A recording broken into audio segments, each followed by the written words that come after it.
my God, they're still shooting. Was that just one shot that you just heard? Yes. Okay, I heard that.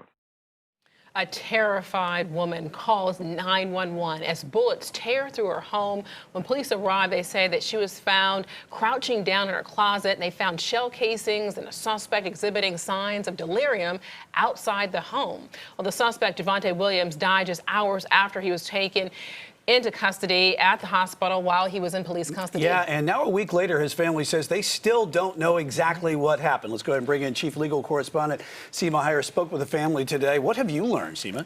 Well, there's still so many questions surrounding this story, but today I was able to meet with his mom, his girlfriend, his small son, and so many other relatives and friends who all gathered together where Javonte Williams was last seen. Now, they told me he was a very talented football player who made it so far as to the NFL draft a few years ago, even impressing our Panthers. But more importantly, Javonte was a young man full of life and full of love.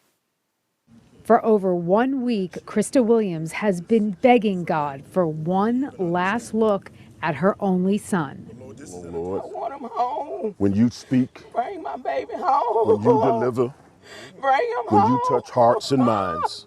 On June 13th, Krista's son Javonte was apprehended by Charlotte Mecklenburg police for allegedly shooting into someone's home on Featherstone Drive.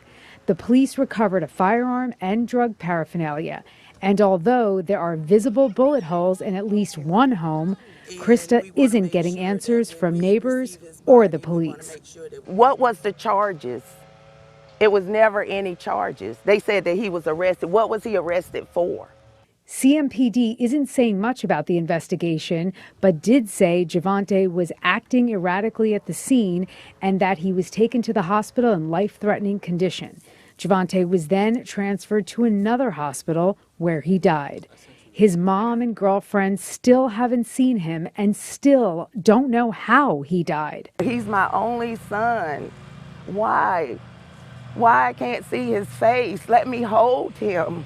Let me see what is wrong with him. I'm his mom.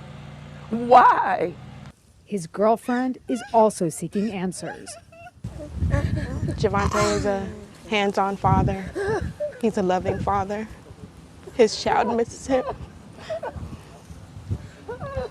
And we just need answers on what happened in this neighborhood that night. And as one woman waits to bring her son to his final resting place, I just cannot believe y'all kept his body this long. another woman is forced to tell her son a sad truth. And on the following night, he said, "My daddy's dead." No. No, Mommy. No, daddy's dead. To hear those words I coming know, I can't keep from watching a child. that child. It's just too much. Hear those words that he has to process. There's a lot, though, to unpack here. It's the delay because the autopsy is being done. And I also want to know, what is CMPD saying? Because that's the family is who we're hearing from, but the investigation is a whole nother side. We think that there is an autopsy being done, but the family still isn't sure. And you guys know that I used to work in a medical examiner's office, and usually you have to notify the next of kin when you are performing an autopsy. So we don't know if that's the delay. Okay. Now, CMPD called me back today. They were incredibly helpful with giving me some background. However, it is CMPD homicide that is investigating this underlying crime, like what happened that night.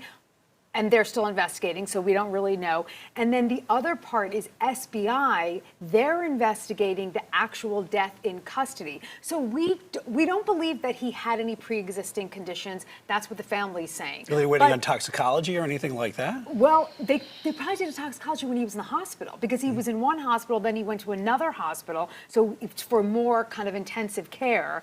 And at the second hospital is when he died. So we don't know if he's still there, if an autopsy was done. We don't know exactly why he died. And of course, we don't know why he was taken into custody.